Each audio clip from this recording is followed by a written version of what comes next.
pričamo upravo. kako neko govori... Ali evo da vidiš, na primjer, si gledao moj intervju gdje me u Hollywoodu, ja ne želi nikakve mogućnosti da mi dozvoli, recimo da je neke rečenice govorio na strane. Kako da ne? Pa to je suština pokazati. Ja sam sad izbacio ovaj intervju na 12 stranih jezika. Tako da mogu, a da li bi mogu, možda da staviš link mogu. Pa onda nam je ovaj, kako se zove, opet praksa. Francuski neki model turizma, je li tako? Sve francusko franšize, nema Crna Gora sad. Samo što je franšiza. Ja govorim oko 12 jezika, govorim italijanski, španski, portugalski, francuski, njemački, turski, arapski, kineski, ruski, poljski i turski.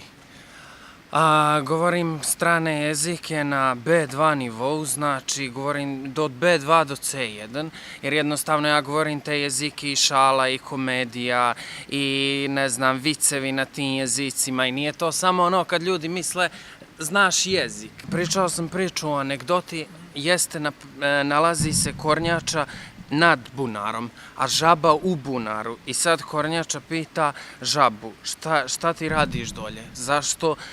Zašto ne odeš negdje drugo? Zašto si u tom bunaru? A žaba kaže, ja sam u bunaru zato što mi se sviđa, zato što sam glavna. A kornjača je nakon toga samo pita, jesi li ikad vidjela more? U smislu da ljudi koji su uskog uma, ili na engleski shallow, znači ljudi koji su uskog uma, oni su srećni sa malom sredinom, a da bi vidjeli svijet i da bi upoznali svjetske kulture, treba da budemo kornjač, u smislu treba da plivamo u moru. To je baš jedna fantastična anegdota. Također mi se sviđa jedna arapska priča, kaže "Utlub al-ilm hatta fil sin". To znači traži znanje pa makar i u dalekoj Kini. Jednostavno, tako velike mudrosti su me zainteresovale da počnem da učim te strane jezike i prije svega zato što bih ja, na primjer, način na koji ja učim strane jezike jeste gledam neki film i nakon toga pokušavam tu scenu da imitiram.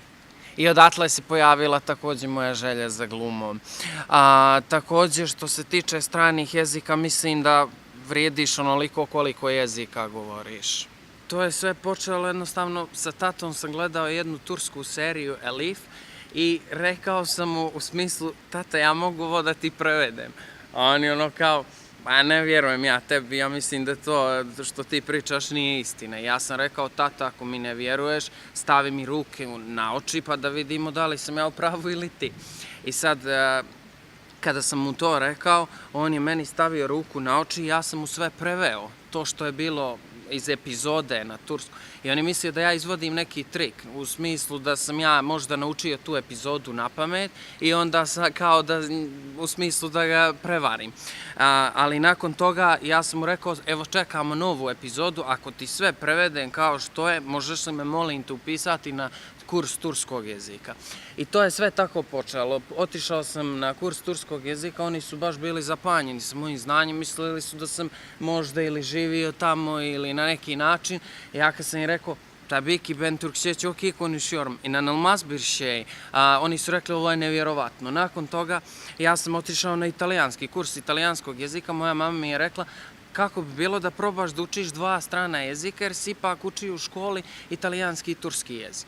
I ja sad kad sam počeo da učim u isto vrijeme dva strana jezika, ja sam položio testove, jer imate po A1, A2, B1, B2, C1, C2.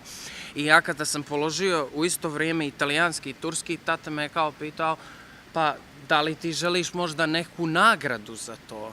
Zato što na neki način te nagradim, jer to je veliki rezultat što si postigao. Ja sam rekao, tata, ja imam želju da učim francuski jezik. Zašto? Jer je jezik ljubavi, jezik romantike, jezik buržoazije i počeo sam da učim francuski jezik i onda sam, na primjer, primijetio io parlo italiano molto bene, je parle français très bien, primijetio sam tu sličnost između ta dva jezika i mnogo mi je pomoglo. Ja sam krenuo sa jednim planom. Za godinu dana da budem sposoban da govorim 12 jezika. Svakog dana bih uzeo svesku, ali to nije bilo nešto pretjerano. To je više bila ljubav prema tome. U smislu, uzmem svesku i 1 sat vremena odvojim svaki dan za drugi strani jezik. Znači, ne za isti, nego za drugi strani jezik. Kada sam položio 3 italijanski, turski i francuski.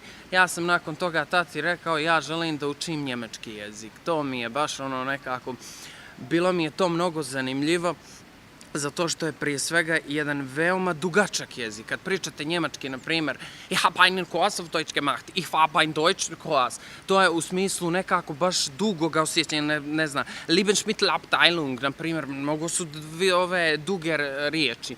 I nekako me je to probudilo i nekako sam smatrao da treba ja kao evropljanin, uopšte, pošto živim u Evropi, sad sam bio u Americi i to sam baš vidio ogromnu razliku. Mi kao evropljani mislim da treba da govorimo najmanje 5 jezika, recimo njemački, francuski, španski, engleski se podrazumijeva i možda neki ili rijedak jezik, kao što su recimo kineski, arapski, turski,